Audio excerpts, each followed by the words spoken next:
used in environmental and analysis of air, water, soil, sea, and such. Polarography has been it is a widely recognized technique for such environmental detection. It is also used for the measurement of any adulterants or any impurity that is present in various foodstuffs and beverages. It is also used in toxicology for identification of the toxins or toxic elements present in a material.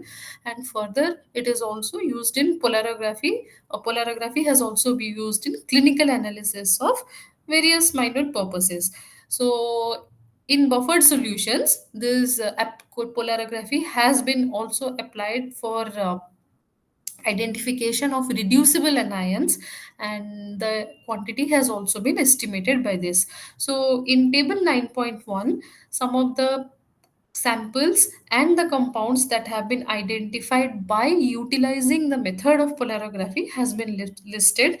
Now here from table 9.1 we can see in foodstuffs the elements or its compounds like of copper, lead, tin, zinc, they have been identified by polarography. A high purity aluminum has been identified in the compounds which might contain that gallium, zinc, cadmium, and nickel. The presence of copper, lead, nickel, cobalt in steel has also been identified from polarography. Transition metals have been the presence of transition metals in salts has also been determined by the by polarography. The even we can see the presence of riboflavin in the presence of riboflavin in milk and other pharmaceutical compounds have been also recognized by polarography. So these are some of the common applications of polarography that has been employed for the identification of different compounds or elements that are present in various samples like food samples or steel or pharmaceutical products. So by this we can know any impurity or any other extra co-element is present in our material or not. So polarography is also used in the analysis of biological systems to determine the presence of vitamins, alkaloids, hormones, terpenoids, and as such it has also been used in analysis of drugs and pharmaceutical preparations. It has also been used to determine the presence of herbicides, pesticides in foods, and many other factors. So polarography is also very useful in the determination in way of the presence of an impurity or an element even in minute amount. Now, polarographic analysis of organic compounds. This technique is particularly used in organic chemistry for qualitative analysis and structural determinations. Now, most of the organic compounds, as we know, they are insoluble in water, and also they are known to form an amalgam with mercury. Therefore, the solvent in which the organic compound and its electrode is soluble is added to the supporting electrolyte. So such solvents like alcohols, ketone, and mostly DMF, they have been used for this purpose. And the commonly used supporting electrolytes, which are easily mixed with the organic solvents and various quaternary ammonium salts, such as like mostly is tertiary butyl ammonium iodide. This has been commonly used as a supporting electrolyte. So in table 9.2, some of the organic functional groups which get reduced at by the DME, that is the dropping mercury electrode, has been given. So functional groups like ketone, aldehyde, alkene, aryl alkene, azomethane, nitrile, azo group, the azoxy group, the peroxy group, the disulfide group, even the nitro group, nitroso group, the hydroxylamine group, nitrite and nitrate. Both these groups, these are the functional groups that are reducible at the DME. So this indicates that we can also analyze a wide variety of organic functional groups by polarography. And even if the organic compound it is present, these functional groups are can be easily they can be recognized by polarography. So in addition, also other groups like dibromides, aryl halides, ketones or aryl methanes, and even in some heterocyclic double bonds, they are also they reducible at the DME and they can be determined by polarography. Now sometimes these S the mercaptones, that is the SH, they get oxidized at the DME and they give anodic currents. So and further it is possible to convert the non-polarographic active groups into the polarographic active groups and then determine them. So here in table 9.3 we see organic functional group analysis of the non-polarographic active group. So in these cases, since they are inactive, they are first converted into active polarographic groups and then they are determined by polarography. The functional group that present is carbonyl and the active polar group is azomethine. The reagent that is used for the analysis is Girard T and D. Similarly, for determination of the functional group, if the active polarographic group is made hydroxylamine and the reagent uses hydroxylamine, that is NH2OH. So for the identification of the primary amine, the reagent peperonal is used and the active polarographic compound in this is azomethine. So likewise, looking at 9.3, we can find the analysis of various organic functional groups that are non-polarographic active first to convert it to be active and then they are identified in polarography. So now the applications of amperometric titrations.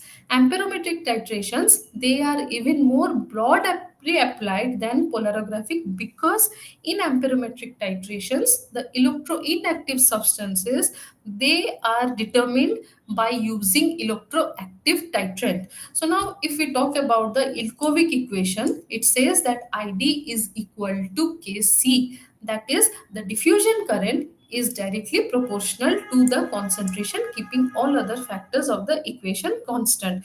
Now if some of the electroactive material in the solution is removed by a complex formation like we use EDTA for Zn2 plus, then the diffusion current decreases. So this is the fundamental principle that has been used in amperometric titrations, or we call it as polarographic titrations. So the diffusion current at a particular applied voltage is first measured as a function of the volume of the titrating solution. The endpoint is determined when the intersection of the two lines, they give the change of the current before and after the equivalence point. In table 9.4 we see examples of various amperometric titrations. So for complexation titrations, the titrant uses EDTA, the electron employed is DME, and the species determined by this complexation reaction is various metallic ions such as Zn2 plus, mostly copper, Cu2 plus, Ni2 plus.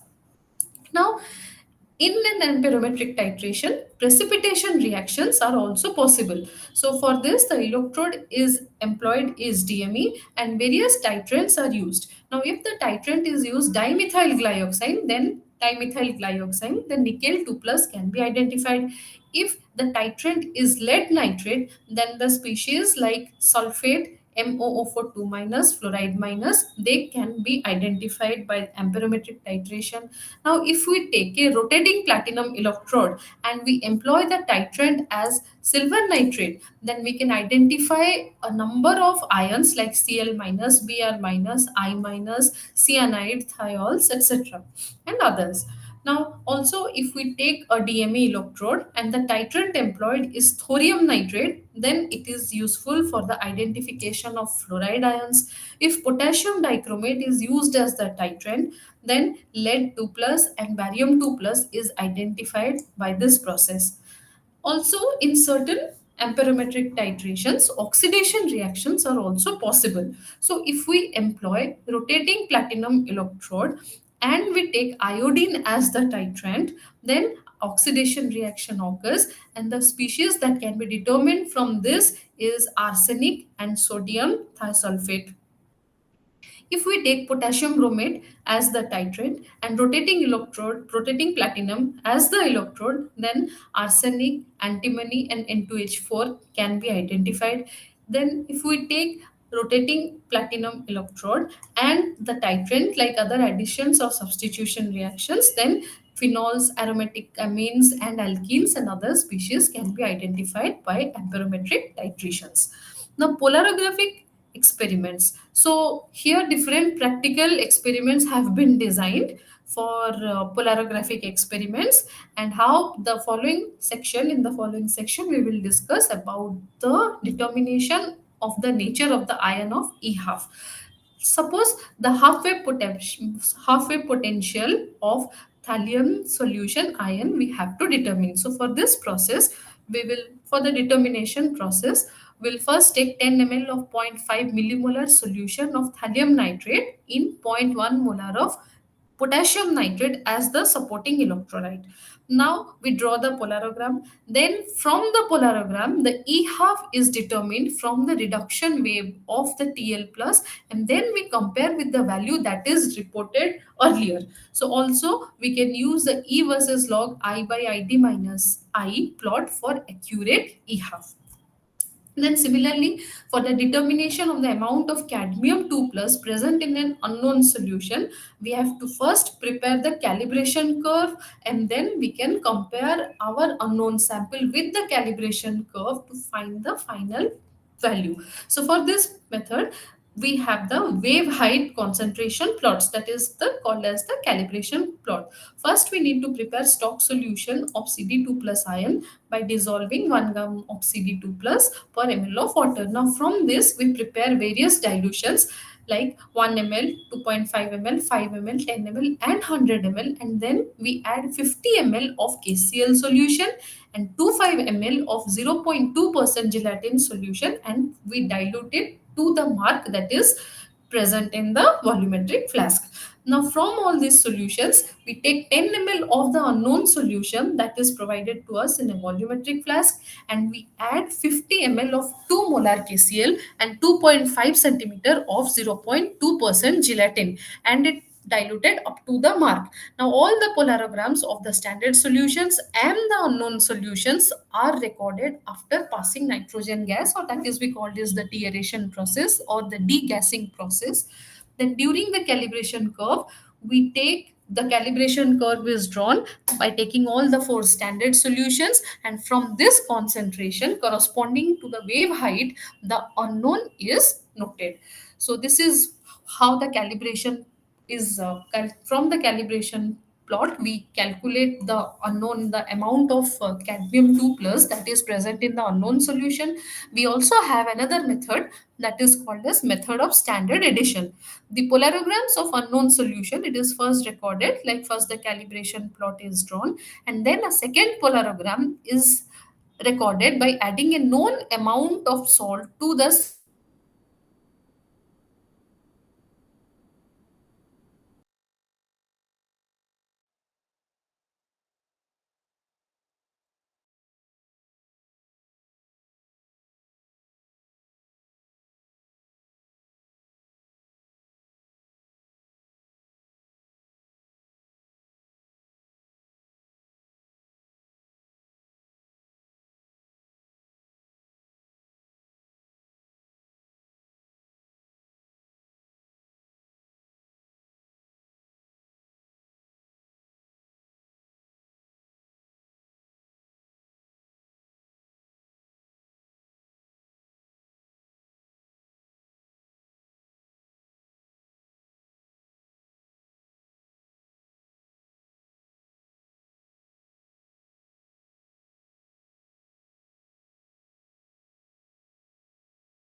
Okay, so now we'll talk about the determination of lead and copper in carbon steel. So application of polarographic method has also been done for analysis of steel to know for the presence of impurities such as lead and copper in it.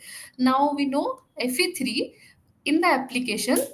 in the by the polarographic application of determination of lead and copper in steel, the ferric iron, it interferes due to the reduction due to its reduction near zero potential in sodium tartarate supporting electrolyte. Now Fe3, it has to be reduced to Fe2 plus with hydrogenium chloride taken in a hydrochloric acid, so that Fe is reduced at much negative potential of minus 1.4 volt versus the standard calomel electrode, which is more negative than that of lead and copper. Now for this process, what it is done is, we take 5 gram of the steel in a mixture and 25 ml of water and 25 ml of concentrated HCl is added to it, and it is heated gently.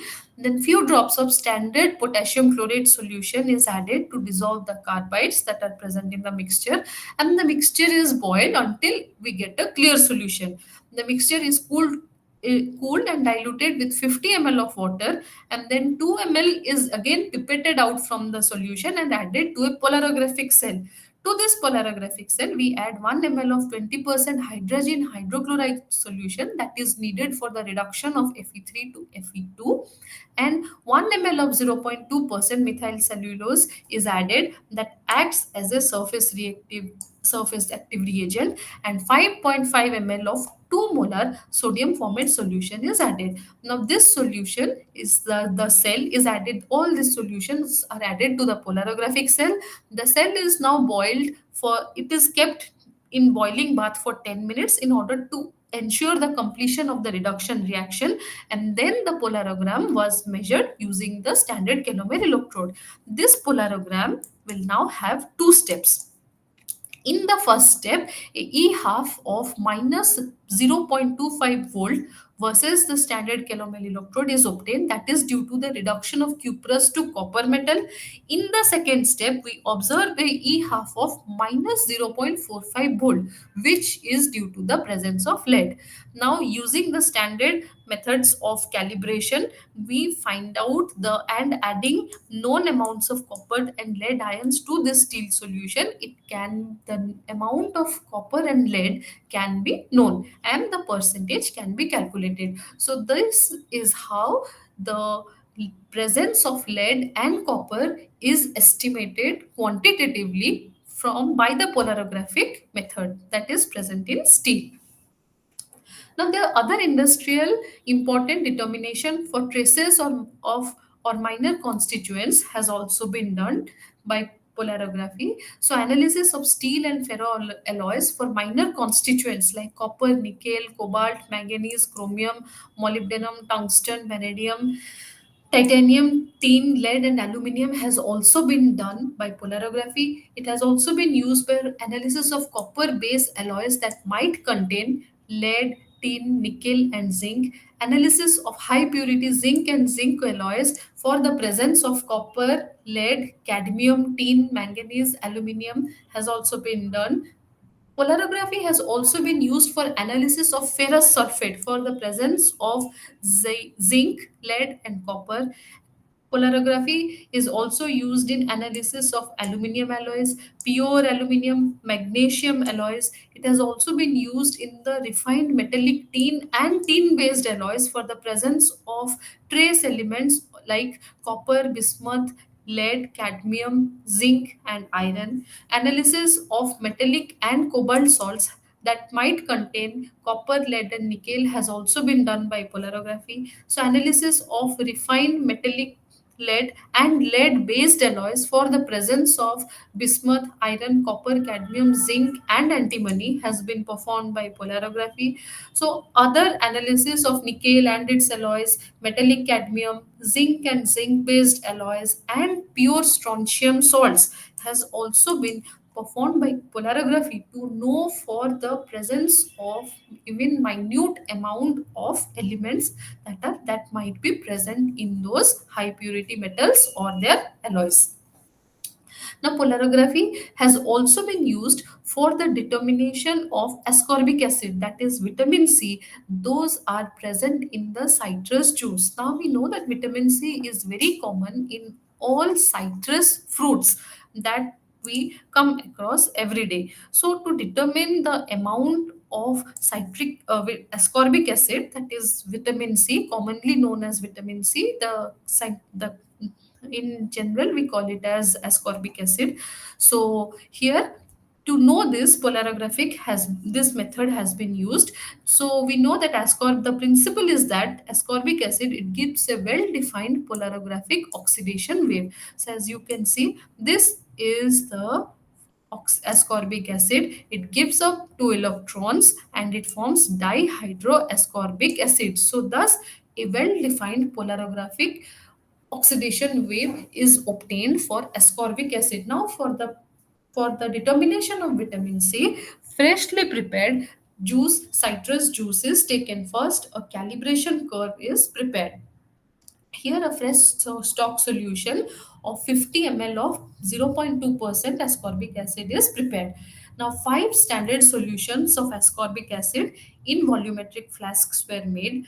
To each of the volumetric flasks, 0.5 ml of zero point 0.5 molar acetate buffer and different volumes of the prepared ascorbic acid in terms of 200, 400, 600, and 800 microliter has been prepared. Now the water was diluted up to the mark, the solution was diluted up to the mark that is present in the volumetric flask, and then the polarograms were recorded over the potential range of minus 150 volt to 200 millivolt, that is using a AgAgCl reference electrode.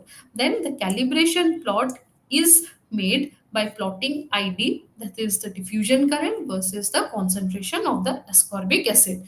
Then from this we calculate the concentration of the unknown ascorbic acid that is present in the unknown solution. Now we also, there is a standard addition method by which the presence of ascorbic acid in the citrus juice can be made. The first is one by calibration method, and in the standard addition method, so we first take 10 ml of the citrus juice. The juice is for then it is then filtered through a funnel having a pore size of about 1 mm. Then 25 ml of we take 425 volumetric flasks. To each volumetric flask, 0.5 ml of zero point 0.5 molar acetate buffer is taken.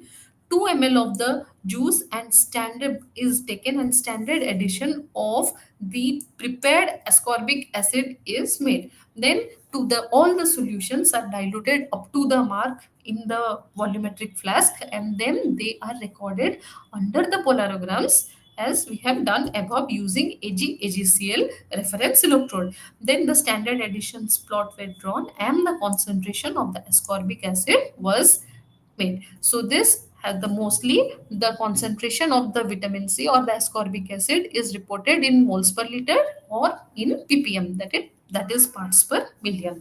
So this is how we can determine is polarography is used in the determination of various substances or ions that are present in trace compounds in other materials.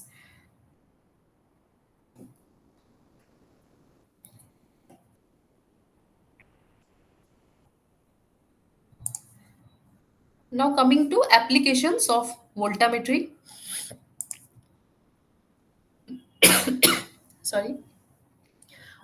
All these techniques that we have discussed above, they can be quantitatively applied for the large analysis of various types of samples, mostly clinical samples, environmental samples, also in steel samples that we have seen.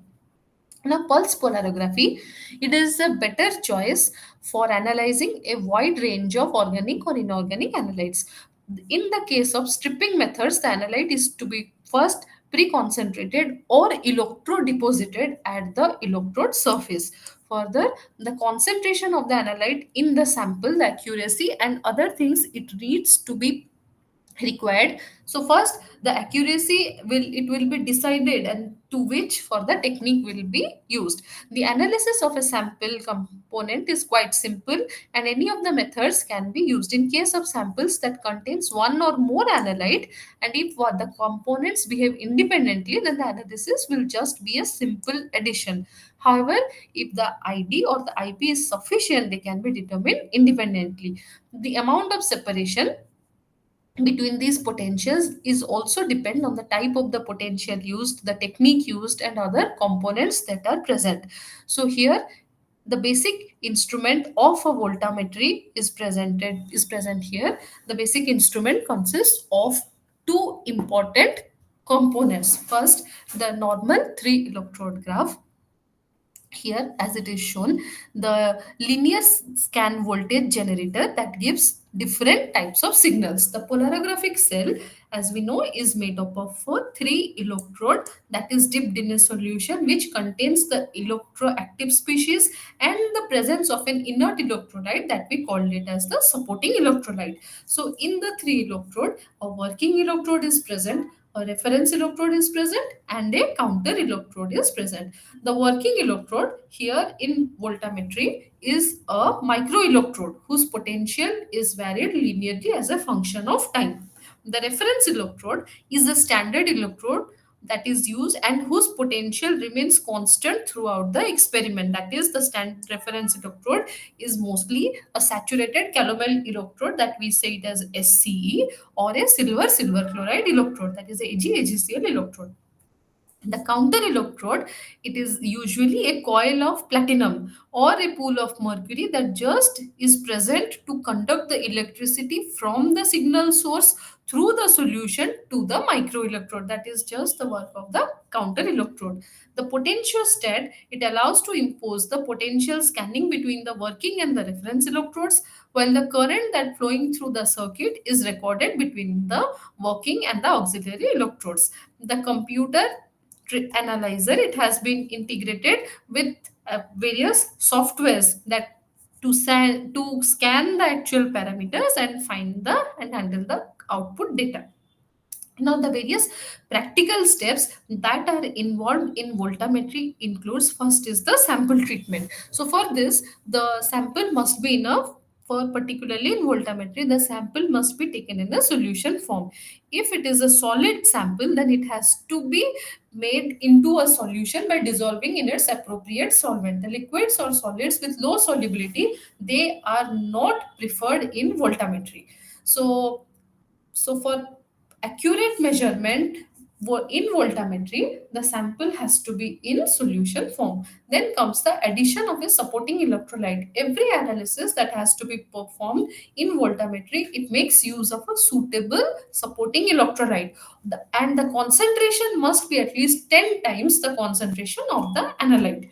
Then the third steps involves the degassing, or that is the bubbling of the solution with nitrogen, or this process is also called as de-aeration. The fourth step involves the cleaning of the electrode. The fifth step is the addition of the standard electrolyte, which is then followed by the scanning or registration of the voltammograms. Then, after measuring the voltammograms, the peak height is measured. Then, the draw graph is plotted, and then from the graphs and comparing the with the calibration plot, the concentration of the unknown solution is calculated. So these are the four practical steps, some basic fundamental steps involved in voltammetric calculation measurement. Now coming to application of cyclic voltammetry.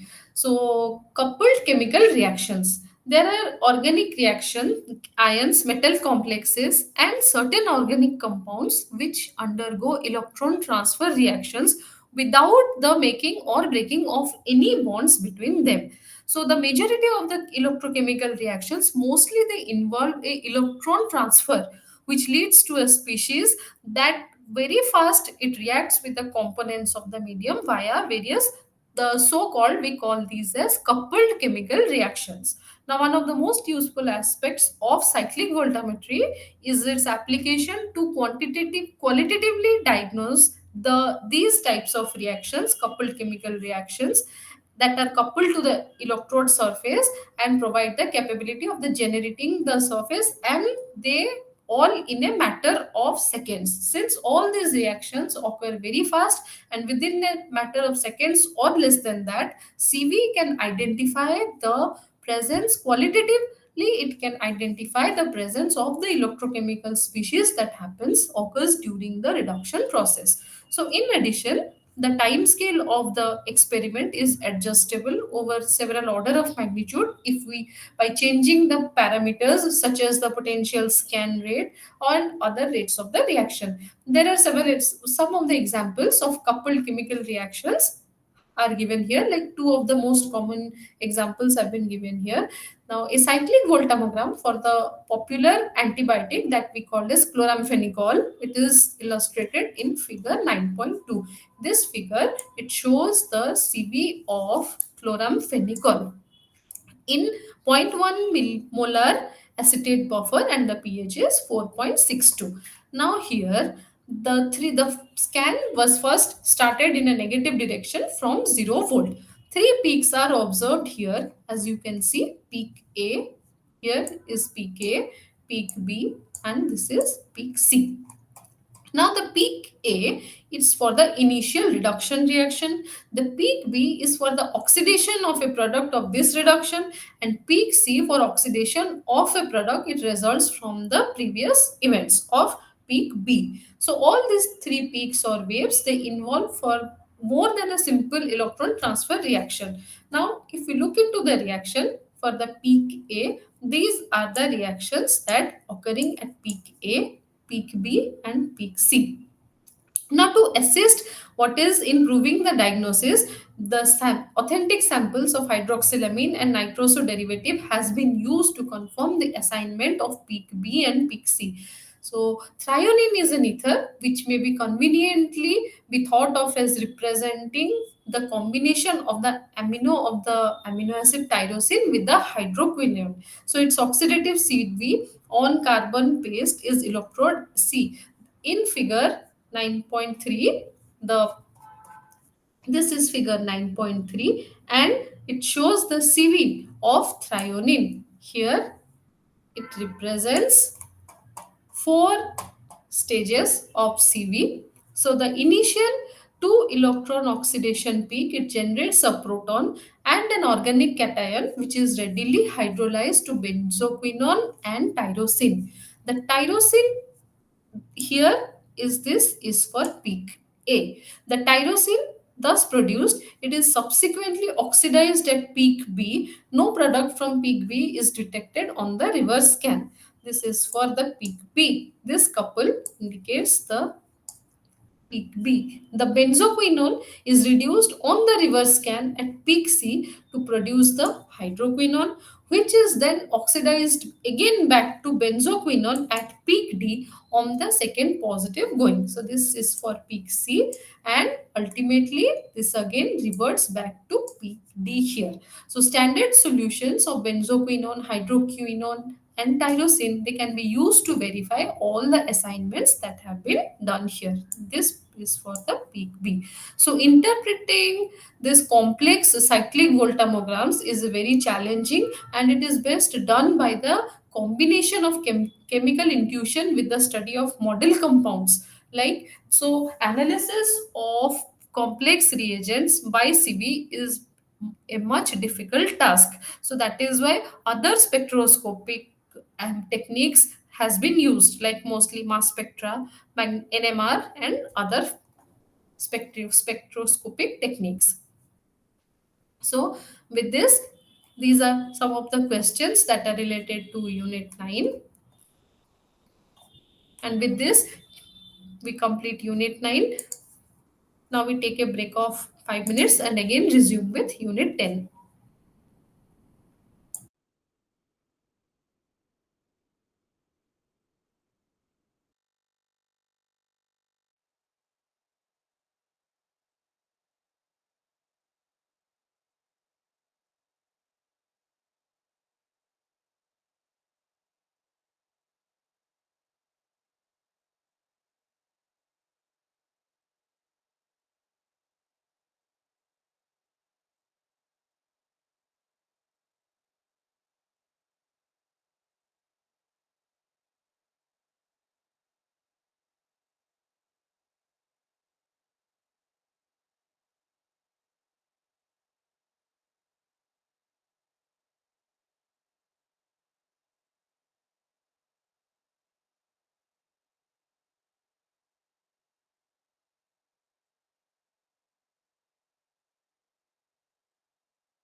So now we'll start with Unit 10. Unit 10 talks about thermogravimetric analysis, or that we call it as, commonly it is called as TGA. It is a most widely used thermal method. It measures the thermal properties of any instrument, or sorry, of any material. So the instrument is called as a TGA. So, and the process is thermogravimetry, and as the name implies, thermo is, that is, heat is employed. So it is based on the measurement of the mass loss of a material as a function of temperature. Now in thermogravimetry, that is TG, a continuous graph of mass change against the temperature is plotted. Here mostly what happens is we record the change in the mass loss of a substance with respect to temperature. So the temperature is increased, gradually increased at a particular scan rate, and then the mass loss of the material with respect to this temperature change is recorded. So as a result, a plot of mass change versus temperature is obtained, and this plot is called as the TG curve, that is the thermogravimetric curve. For the TG curve, we plot the mass decreasing downwards, that is in the y-axis, and the temperature it is taken along the x-axis here, as it is shown in figure 10.1. Now, in thermogravimetry, there is a term that is used as decomposition temperature. However, it is a misnomer that is used in this context. So, we will gradually come to see what are the typical terms that are used in TG. Now, when we look into the instrumentation of a TG, the instrument is called as a thermobalance. So, it consists of several basic components in order to provide the flexibility necessary for the production of the data of the TGA curve. Now, the basic components of a typical thermobalance, it includes a balance, a furnace, that is the heating device, that is, we can also sometimes call, it is generally referred to as the oven, that is the heating device, the unit for measurement, that is called as the programmer, and the recorder, that ultimately records the mass loss and the temperature. So all these components, the block diagram of a thermobalance has been shown here. So the balance, actually the basic requirements of an automatic recording balance, it includes accuracy and sensitivity. So recording balance, they are actually of two types, null point and deflection type. The null type balance, which is more widely used, it has a very typical precision, and here a sensor detects the deviation and triggers the restoring force to bring back the balance beam to its null position. The restoring force is directly proportional to the mass change that is observed here. In deflection balance, the beam type involves the conversion of the beam balance deflection about the fulcrum into two suitable mass. So here, and this is done by photographic recording and recording electrical signals. The different balances in TG instruments, they have a measuring range of 0.0001 mg to 1 gram depending on the sample containers that are used here. Now the furnace, or that is the oven, the furnace and the control system, they must be designed to produce linear heating over the whole working temperature range of the system. A wide temperature range, usually generally from minus 150 degrees centigrade to 2000 degrees centigrade, is used depending on the type of the manufacturing. So the range of the oven, it basically depends on the type of the heating materials that needs to be analyzed.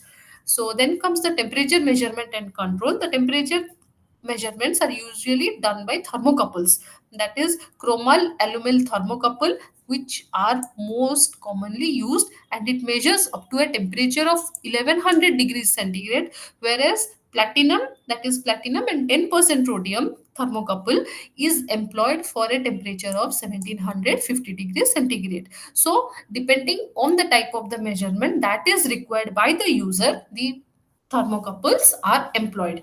Now, in the recorder, the graphic recorders are mostly preferred to meter type recorders. XY recorders, they are commonly used because they plot directly the difference of the weight against the temperature. The present instrument, it facilitates the microprocessor controlled operation and digital data acquisition, and for better representation of the data. Now, here in figure 10.3, a schematic diagram of a typical balance and furnace assembly has been shown here. So in this diagram, what you see that the whole of the balance system, it is present in a glass to protect it from the dust and impurity, and it ensures an inert atmosphere to the whole system.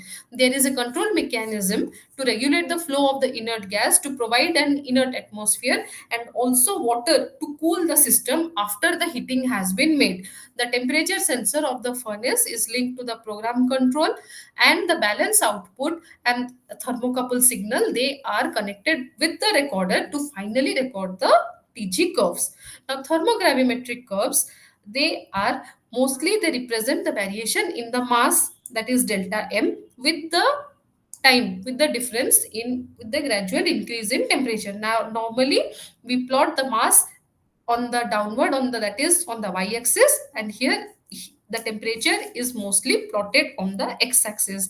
Figure 10.4, it shows the TG curve of the mass loss versus the temperature. Sometimes the derivative is also recorded, and it is called as DTG curves, that is the derivative thermogravimetric curve. Now a DTG curve, it presents the rate of mass loss as a function of temperature, that is dm by dt versus T, where dm by dt is present on the y-axis and temperature is present on the x-axis. So here the both the curves in figure 10.4, it is listed, the TG curves and the DTG curves. Now while making measurements in TG or in a thermobalance, there arises scope for various types of errors, and they can lead to inaccuracies in our measurement. So therefore we need to understand and require proper handling of the thermobalance in order to avoid the any possibility of errors arising during the measurement.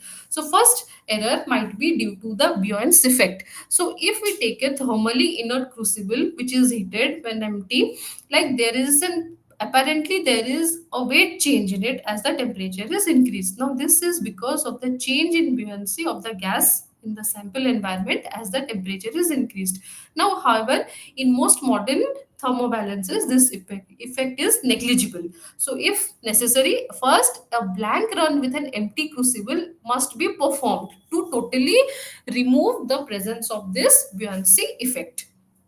Now, the second error that might arise is from the condensation on balance suspension.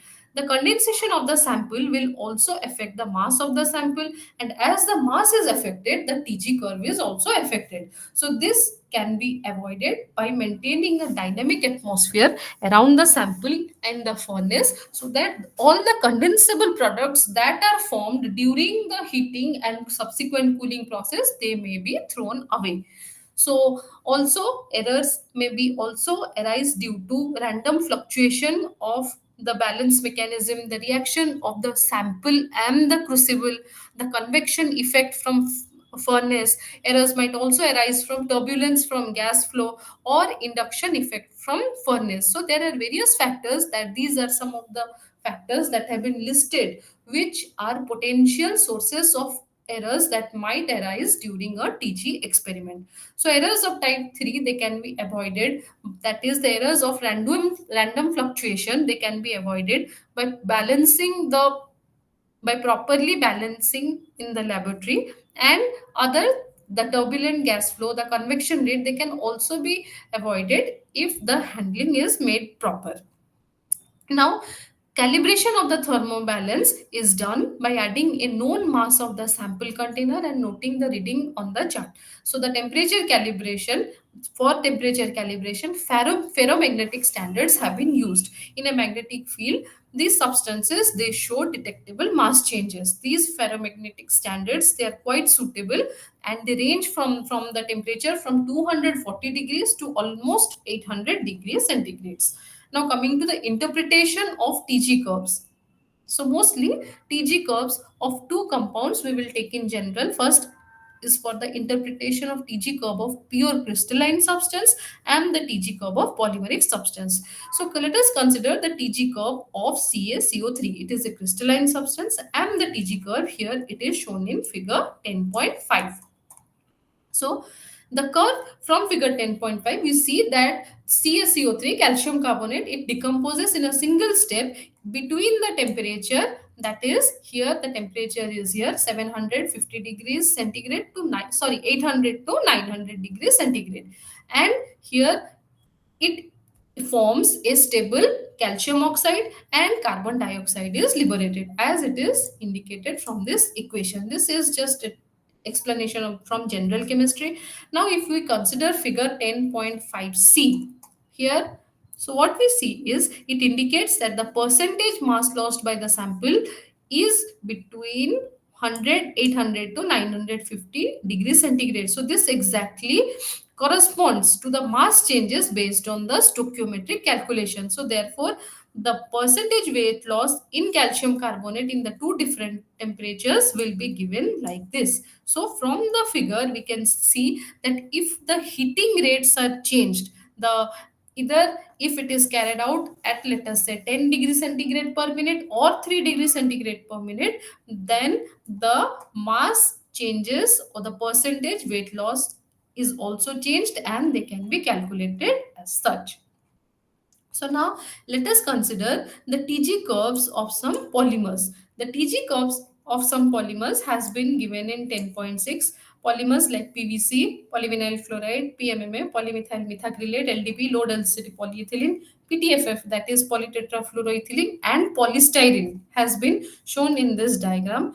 Now we see the PVC is the least thermally stable among all, and the PS is the most thermally stable among all these polymers.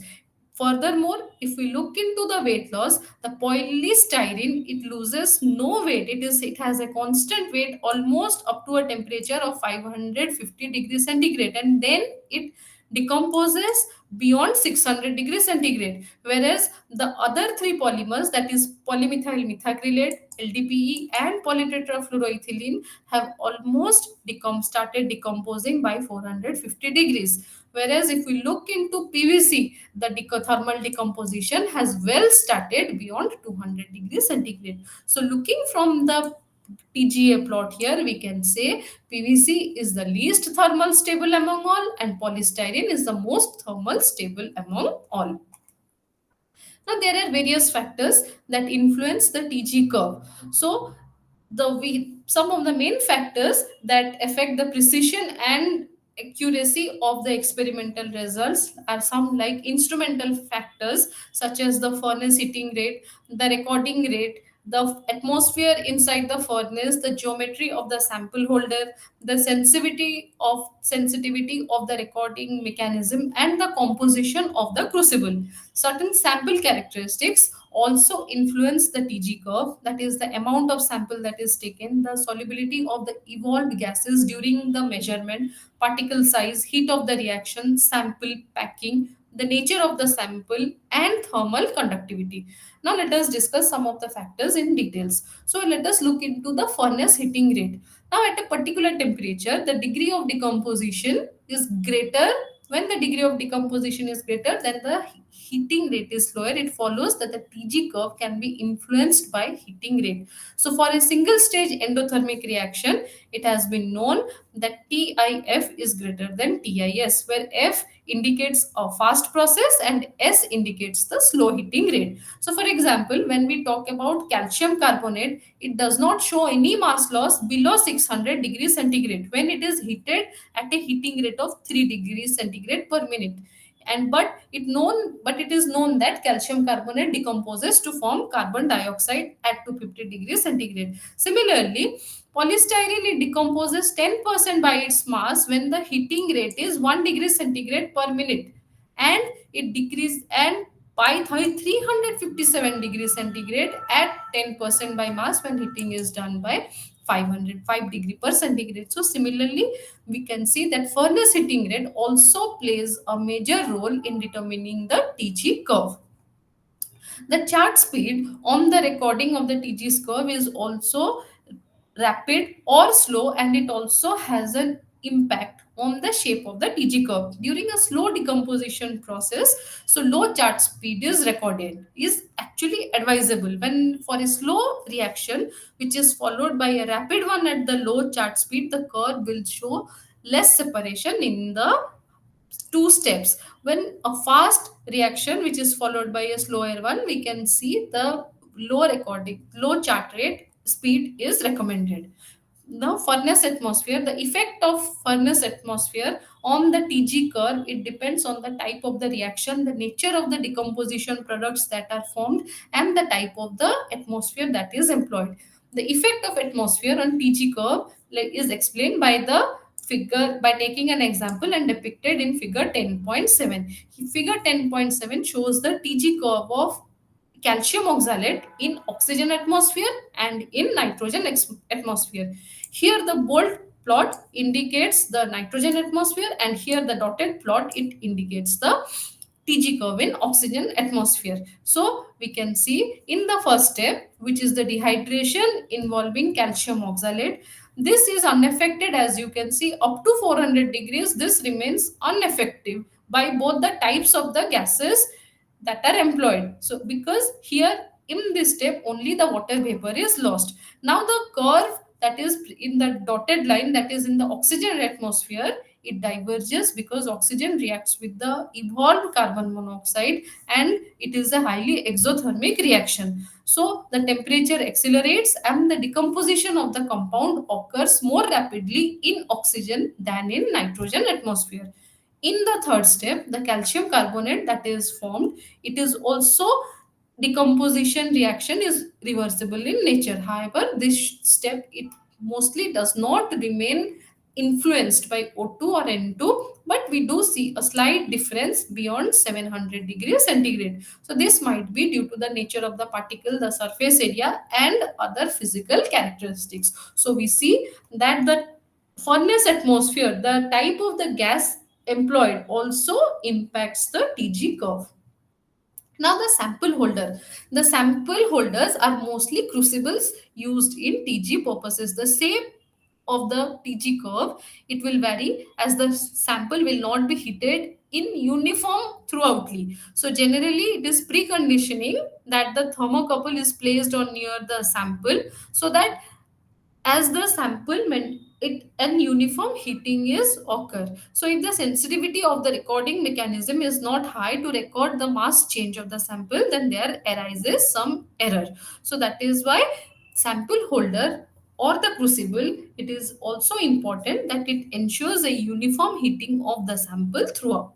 Then the effect of sample mass, the sample mass, it affects the TG curve in the following sense. The endothermic and exothermic reactions of the sample, it causes the temperature to deviate from a linear temperature change. The degree of diffusion of the evolved gases through the void space around the soil particles, and the existence of large thermal gradients throughout the sample, if it has a low thermal conductivity, also affects the TG curve. So that is why it is always advisable to use as much small sample as possible during TG measurement. Then effect of sample particle size. The particle size, it causes a drastic influence on the TG curve. The smaller the particle size, the greater is the extent of decomposition at any given temperature. When we use a large crystal, these result in very rapid mass loss during heating. So this may be like due to the mechanical loss of the sample by forcible ejection when they accumulated the gas, and the coarse grains are suddenly released. So as a result, the TG curve is influenced, and hence it is always recommended that for the measurement of TG, particles of smaller sizes should be employed. Then the effect of heat of reaction on TG curve. The heat of reaction will affect the TG to which the sample proceeds. Other sample characteristics such as sample packing, nature of the sample, also affects the TG curves. So we can avoid all this, the heat of the reaction, the influence of heat of the reaction, by choosing a sensible choice of a sample container. Now coming to applications of TGA. TGA has been used for the analysis of various elements. It has also been used to know the purity and thermal stability of materials. It is used in solid state reactions. It has been used for to know the decomposition products of organic and inorganic compounds. It has been used to know the composition of the mixture. It has been used to study the corrosion of metals in various atmosphere, the pyrolysis of various coal, petroleum, and wood products. It has been used to know the reaction kinetics and evaluation of various gravimetric precipitates. It has also been used in desolvation, sublimation, vaporization, desorption, and chemisorption reactions. Okay. Now let us discuss some of the common applications. So first, use of TGA in analysis of inorganic and organic mixtures. So in binary mixtures, let us consider two compounds AB and CD, and the characteristics TGA curves has been given in figure 10.8. So figure 10.8a, it shows the TGA curves of two compounds AB and CD, and 10.b, it shows the TGA curve of the mixture of AB plus CD. Now, the decomposition compound of the pure compound A, B, and C, D, it occurs at T1 and at temperature T2 respectively, as we can see from the figure 10.18. Now, when we consider that, if we look into the plateau, we can also find there is a plateau in figure 10.8b. So, by measuring all the value of the x from this plot and comparing it with 10.8a, we can determine the quantities of AB and CD in the binary mixture. Okay, so a common example using calcium and magnesium carbonate has been given here. So here, analysis of a mixture of calcium and magnesium carbonate. So for this, magnesium carbonate breaks down to form MgO plus CO2, and calcium carbonate, it decomposes in the range of 600 to 900 degrees centigrade to form calcium oxide and CO2. So looking from this TG graph, here we can find out the value. Here M1 is indicated and M2 is indicated. So using the proper values and the following equation here, that is the mass of CaO that is formed can be calculated from equation 10.8, and the equation 10.8 has been obtained from a series of different steps, whereas this remains the standard for finding out the value, the mass of CaO that is obtained here. So similarly, in a mixture of calcium and magnesium oxalates, the determination of, of calcium and magnesium has been done by TGA. From the TGA graph, actually calcium oxalate monohydrate weighing is very difficult. So what happens here is above 635, the decomposition of CaCO3, it becomes significant. However, beyond it, it is hygroscopic in nature and the calculation is difficult. So all the steps pertaining to different temperatures has been shown here. Here at 135 to 200 degrees centigrade, the removal of moisture from calcium oxalate occurs. From 400 to 480 degrees centigrade, calcium oxalate, it breaks to CaCO3 plus CO, and beyond 635 degrees centigrade, calcium carbonate, it decomposes to form Ca and CO2. However, for magnesium oxalate, from 135 to 200 degrees centigrade, loss of moisture occurs, or that is the dehydration step, and at about 500 degrees centigrade, the magnesium oxalate decomposes first to MgCO3 plus CO, and then it is, as it is thermally unstable, the magnesium carbonate at this 500 degrees centigrade, so it immediately breaks to form MgO plus CO2. The TA and the TG curve for calcium oxalate has been shown here. Thus, from the TTA curve and TG curve, if we consider M1 and M2 are the mass loss at 500 and 900, then considering from the above, likewise in the above example, we can also find out the mass of calcium and magnesium that is present in the original sample. Now, analysis of silver nitrate and copper nitrate. From the TGA curves of here, A represents silver nitrate, B represents copper nitrate, and C represents the mixture of AgNO3 plus CuNO3 whole 2. When even looking from this curve, the amount of silver and copper in the mixture can be calculated like it has been done before. So this equation has been mostly used for determination of binary elements. Now, if we consider a complex mixture, here figure 10.12, it shows a TGA curve of the mixture of calcium, strontium and barium oxalate.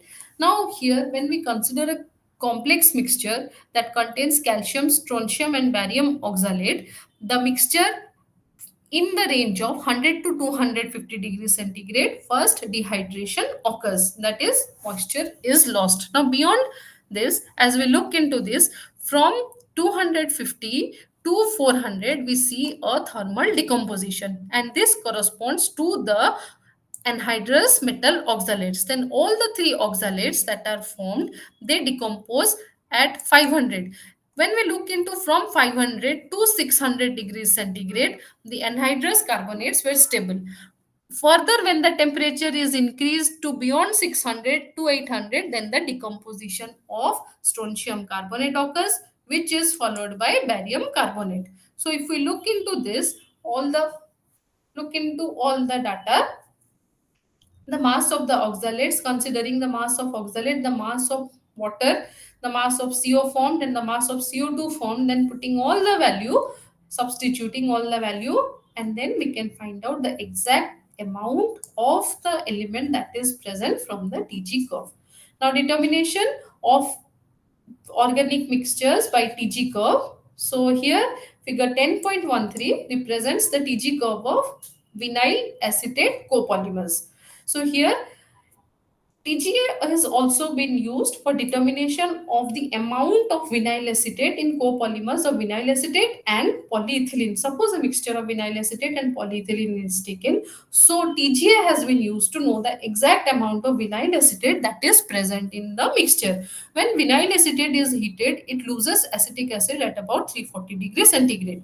So if we look into the TG curve, we see that around 340 degree this temperature, acetic acid, the vinyl acetate loses acetic acid. So here for several vinyl acetate polymers indicating the loss of the acetic acid, here the amount of vinyl acetate, and they can be calculated from this point using this equation and by measuring the mass loss at this point. So gravimetric precipitates, they should be dried or ignited. One important application of TG is in the determination of correct drying temperature that is used for gravimetric analysis. It further provides information whether a gravimetric precipitate should be dried or ignited. Now it is assumed, if we look into the application of gravimetric precipitate, it has been TGA curve. Here it shows how to measure the beryllium, the presence of beryllium, ammonium beryllium phosphate with ammonium hydrogen phosphate in the presence of ammonia. The TGA curve for this particular reaction, it indicates the distinction in the crystal. That is, the water is eliminated and ammonia is eliminated. So there is no possibility of weighing anhydrous beryllium phosphate. So when the thermogram is heated up to 600 degrees centigrade, the mass corresponded to only beryllium phosphate. So it decomposes, the ammonium beryllium phosphate decomposes to beryllium hydroxide. So putting all the equations and looking this, the TG has been helpful to finding the temperature at which the precipitate should be dried or ignited. Now TG has been very particularly helpful in the analysis of polymeric materials, because the main conclusion here is it shows the thermal stability, the compositional analytic, and particularly the degradation kinetics of polymers. The basic route by which polymer degrades has been through main chain breaking, side chain dissociation, elimination, depolymerization, cross-linking. So of the various steps, the TGA the TG, it talks about polymer degradation using all the steps that has been discussed written here from 1 to 6. So the thermogram that has been shown in figure 10.13, it gives about the polymers. It shows the degradation behavior of various types of polymers. TG has also been used in the determination of reaction kinetics. So, in addition to discussion on reaction kinetics, TG has been helpful to understand the rate of the kinetics from the Arrhenius equation. Suppose if we consider the Arrhenius equation, that is k is equal to 8 into exponential e to the power minus Ea by RT, where k is the constant, rate constant, and Ea is the Arrhenius constant, and which measures the magnitude and the energy barrier of the reaction. R and T are the two general factors. So for the rate constant, here it is defined by the relationship between the rate of the reaction, that is d alpha by dt, and the extent of conversion, or that is we say call it as the fraction of the reaction decomposed, that is alpha. So the general relation that can be between d alpha by dt and alpha is d alpha by dt is equal to k into alpha to the power m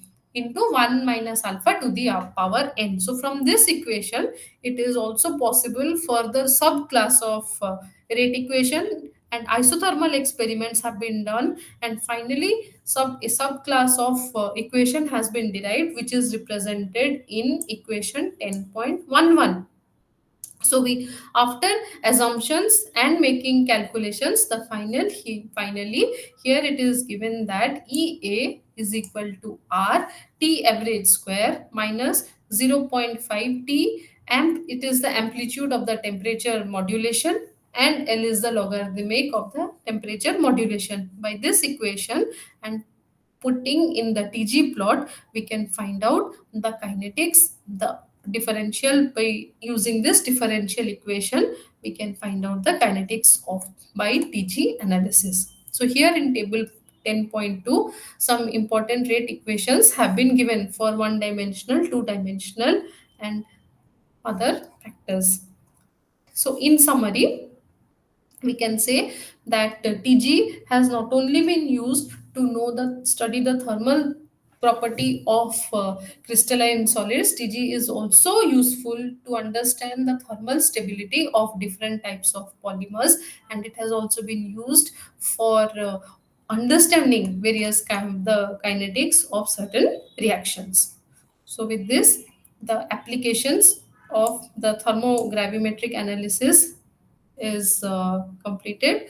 So we'll start on DTA, that is differential thermal analysis, DSC, differential scanning calorimetry, and thermometric titrations shortly, just after a break of 10 minutes.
So now coming to differential thermal analysis, that is DTA. We'll start with some basic introduction to DTA. Now, DTA is, as we know, from TG, which measures the change in mass of the material with respect to temperature. Here in DTA, the heat changes within the material, they are monitored by measuring the delta T, that is the change in the temperature. So this delta T is then plotted against the temperature or time to get the DTA curve. Now here figure 11.1, it typically shows a DTA curve. As you can see, in y-axis the delta T is plotted, and in x-axis the just the temperature is taken. And in figure 11.2, it shows a DSC curve, that is a differential scanning calorimetric curve. Now before going to DSC, we'll just start what is DTA and the basic principle behind DTA. So differential thermal analysis is very suitable for identification and estimation properly in case of soil estimation and minerals. The chemical and the physical changes which are not accompanied by the change in mass on heating, they are not indicated by TG, but there is a possibility that such changes are, they can be noted in DTA.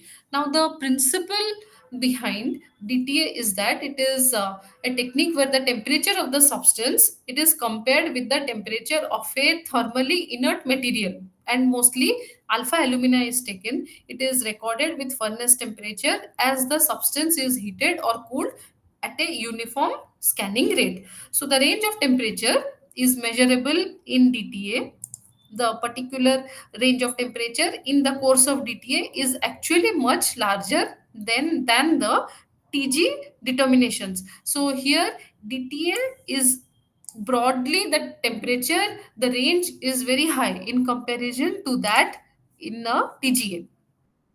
So, however, during TG, the pure fusion reactions, crystallization, transition, glass transition with no volatile product would not be indicated, because there is, since in TGA there is no change, we do not see much change in the mass. So these processes, they cannot be explained by the TG. However, these changes, they are indicated during the DTA by the endothermal and the exothermal drop from the baseline. That is, we see the delta H up, negative and positive, starting from the baseline. Since DTA, it is a dynamic method, it is essential that all aspects of this technique is standardized first to obtain reproducible results. Now, first, the standardization of the technique, it includes the pre-treatment of the specimen, the include the proper knowledge about the particle size and the packing pattern, the dilution of the specimen, and the nature of the inert diluent. So the principle of the method, it consists in measuring the change in temperature associated with the physical or the chemical changes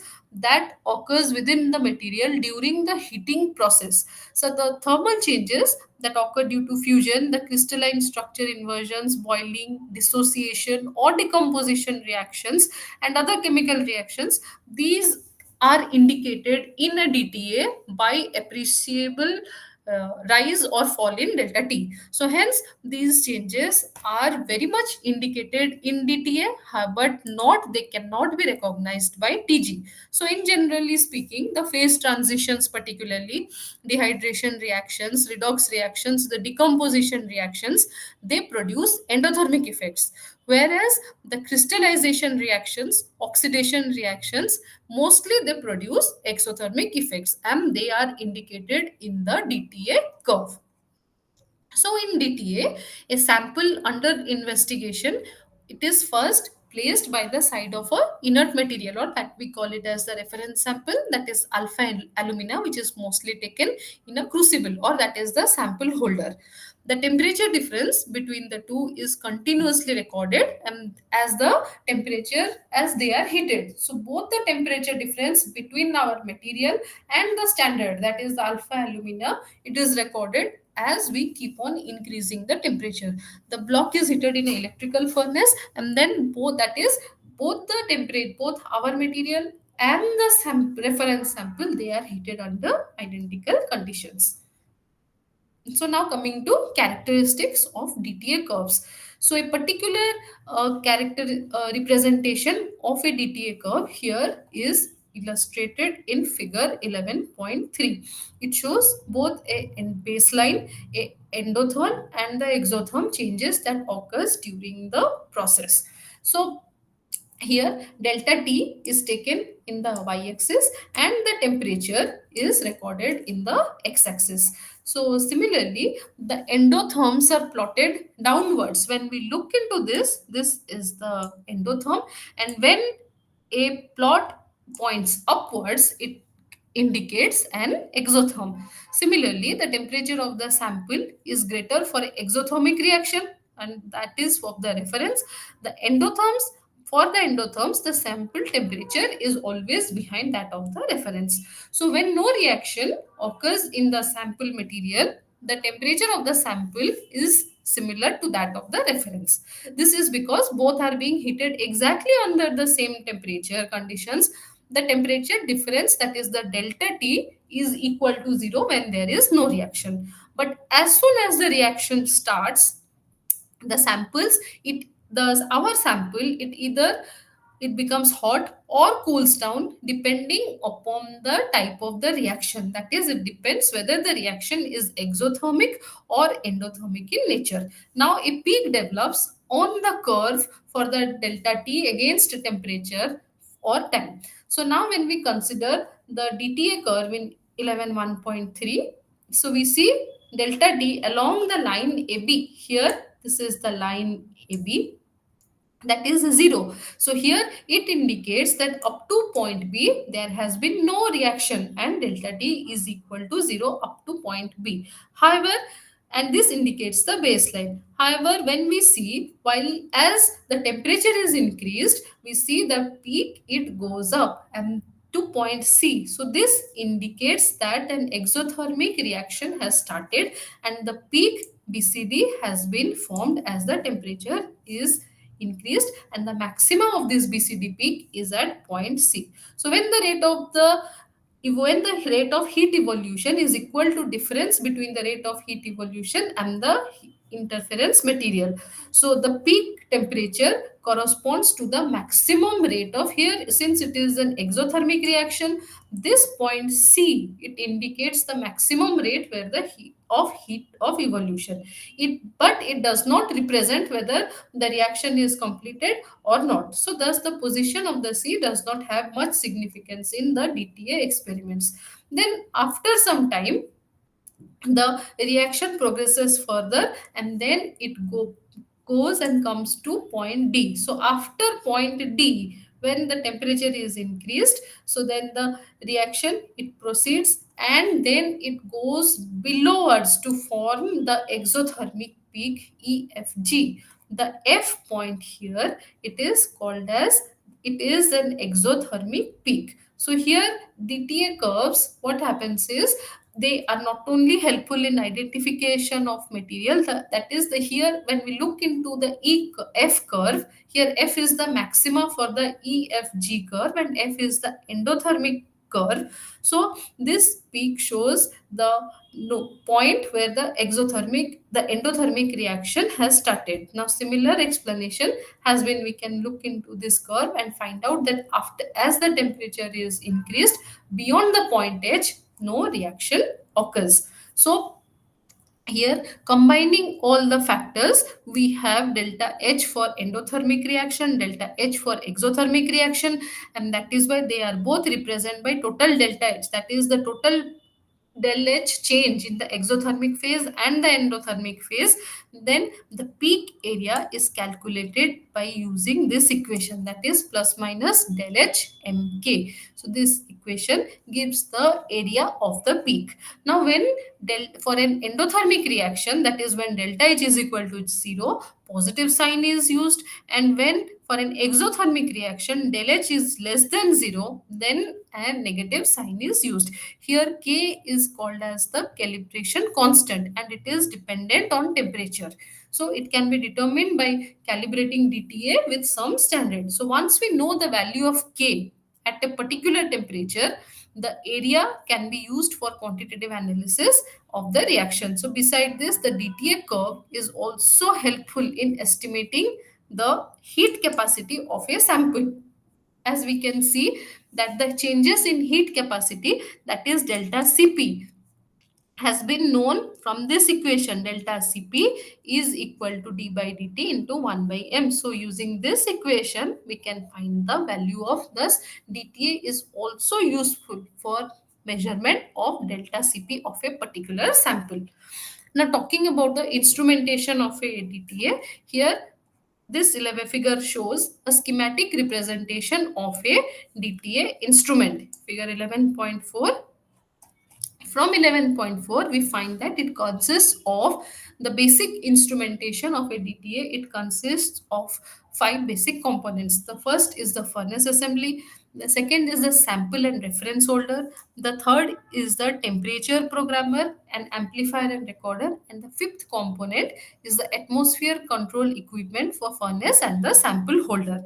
So this instrument, it measures the instrument that measures the differential temperature of the sample as a function of time is constant linear rate. So the source of uniform heating, nichrome furnace, it can be used for up to heating up to 1300 degrees centigrade. Platinum and its alloys, they heat up to 1750 degree, and molybdenum measures up to, it can heat up to 2000 degrees centigrade. So depending on the need, the source of heating can be chosen from nichrome to platinum and molybdenum. Then comes the temperature regulating system. Uniform rate of the heating of the furnace is always ensured through electronic temperature regulators. Now, specimen holders. It is designed that to always advisable to use minimal quantity of material so as to get maximal thermal effect. So the crucible or the sample holder can be made up of platinum, nickel, stainless steel, silver alloys such as platinum, rhodium, and such has been employed. So certain ceramic materials such as sintered alumina, silica, fire clay, heat resistant glass, and even sometimes graphite has been recommended. And in most of the cases, reference material has been chosen as alpha alumina. Then the measurement of temperature. Rare metal alloys such as platinum 10% and 13% rhodium, they have been commonly used as a thermocouple for measurement of temperature. Now for measurement of very high temperature of more than 2000 degrees centigrade, tungsten molybdenum thermocouple has been used, and the thermocouples are very thin in nature and they are inserted into the reference and sample holders. The temperature recording system, visual galvanometric observations, although they are inconvenient, they have been used nowadays. Particularly electronic recorders for recording the temperatures have been found to be more convenient and easy, and they are widely used. Now direct recording of the heating curve. When the sample is heated at a constant rate, the temperature is linear up to the moment, and when the sample undergoes change, its slope represents the rate of the heating which remains constant. So during an exothermic reaction which causes an increase in the heating rate, but an endothermic reaction, it causes a decrease in the heating rate. So the major disadvantage of this method lies in its sensitivity, because small changes in the temperature, it can cause a great deviation in the linear nature of the curve, which is sometimes not observable. So very small temperature changes that occurs in the sample, they are not detected by DTA. This is one of the major defects of DTA. Since DTA thermocouples, they are opposed to each other, small differences between the sample and the reference, they can be detected after suitable voltage modification. Thus, very small sample size are advisable in this method. Now, there are various factors that affect the nature of the DTA curves. Since DTA is dynamic in nature, a large number of factors can influence its curve shape. So, these factors have been divided into two groups. One is sample factors, another is the instrumental factors. The instrumental factors include the shape, size of sample holder, the material of the sample holder, the heating rate of the sample, and other factors which are mostly associated with the instrument. Now, and we have very less control on instrumental factors. The sample factors that influence the DTA curves, they include the sample, the particle size of the sample, the packing efficiency of the sample, the conductivity, the degree of crystallinity, and all other factors of the sample. So we will concentrate a few of these factors. Then first, talking about the amount of sample in DTA, peak area of DTA curve is directly proportional to the mass of the sample. So generally this assumption is valid, and that is why a very few mg ranging from 2 to 4 mg of the powder sample is used in DTA. Now the particle size. So when in DTA experiments, samples in the form of fine powders, they are generally preferred. Although polymers have the use of polymers have been made in DTA, but where even if we have to use polymers or plastics, they are finely shredded into tiny pieces. So hence, mostly in the form of powders, the DTA gives good measurements. Then sample packing. The packing density of the sample also influences the shape of the DTA curve. So a tight packing, it influences the escape of the volatiles and the interaction of the sample with the atmosphere. Therefore, a reproducible method of packing the sample is usually desirable. So the heating rate, it is observed that an increase in the heating rate, it increases the procedural peak temperature, and sometimes it also increases the peak area. So often high heating rates, they lead to poor resolution of the fine peak area in the curve. Therefore, a slower heating rate is always preferred for DTA experiments, and mostly 5 degrees scan rate of 5 degrees centigrade or 3 degrees centigrade per minute are usually preferred.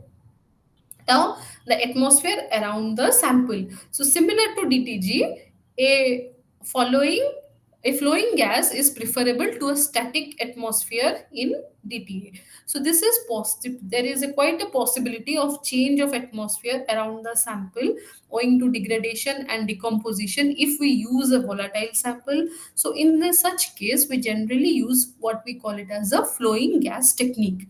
The flowing gas, it keeps away or it sweeps away the volatile byproducts and keeps the homogeneous atmosphere around the sample. So here in table 11.1, of the major factors which can affect the DTA curve has been summarized.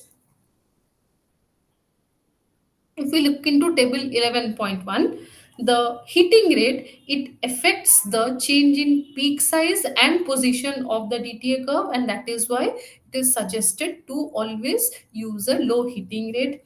The location of the thermocouple also influences the DTA curve. It produces a irreproducible curve. That is why it is suggested to first standardize the thermocouple location.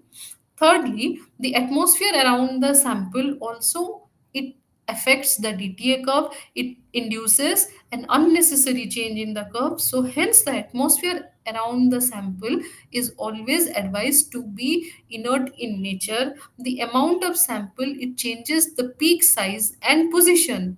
Hence, a standardized sample mass and particularly a sample of low mass is usually suggested for DTA measurements. The DTA curve is also influenced by the particle size of the sample. So here it leads to irreproducible and irregular curves. That is why it is advisable to use uniform size and small sized particle for precise DTA measurements. The packing density of the sample also influences the DTA curve, and it produces irreproducible curves. So that is why it is advisable to standardize the packing technique and include a uniform packing density throughout the sample. The sample container also, it affects the DTA curve by changing the peak position. Hence, it is recommended and highly advised that the container should be standardized prior to making DTA measurements. So, rather than empirical nature of the method, it gives rise to many difficulties. So, hence, if we first standardize the technique, it is in general it is essential that the standardization of the technique it should be made, and the instrument should be calibrated first so as to get measurements of accuracy and precision.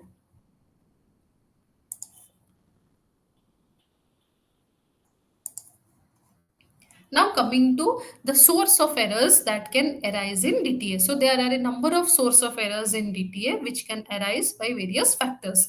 The first is the buoyance effect. So if we take a thermally inert crucible and heat it when empty, there is usually an change in the mass as the temperature increases. So this is what we call it as the due to the buoyancy of the gas in the environment. However, although most modern instruments this effect has been neglected, but it is always advisable to run a blank run with the empty crucible so as to totally neglect the buoyance effect in the running condition.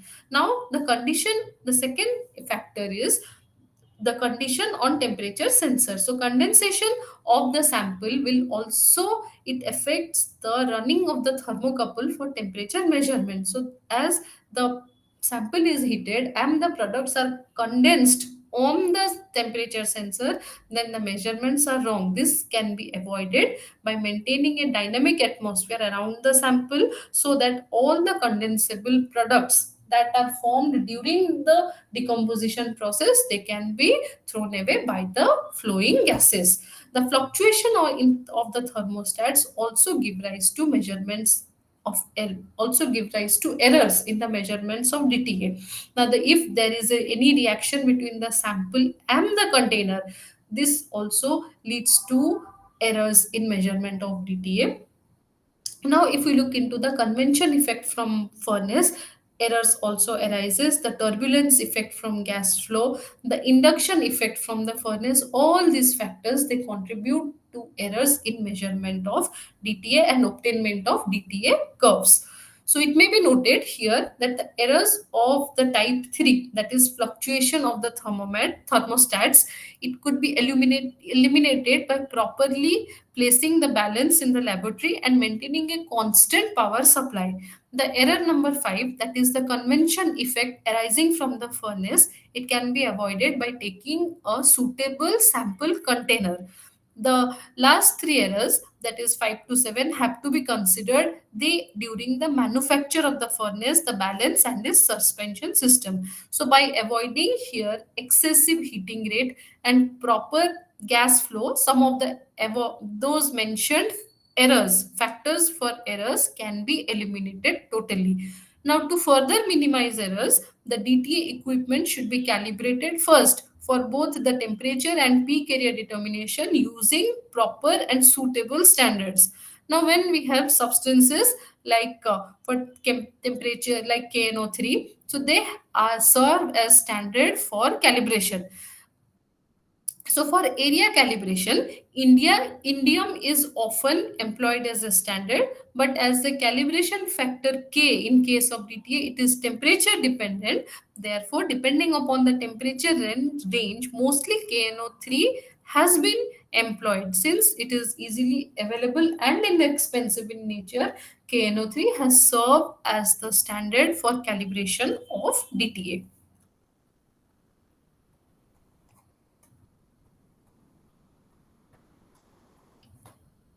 So next comes the interpretation of DTA curve. So this part we will start tomorrow. If there is any questions to ask, please ask.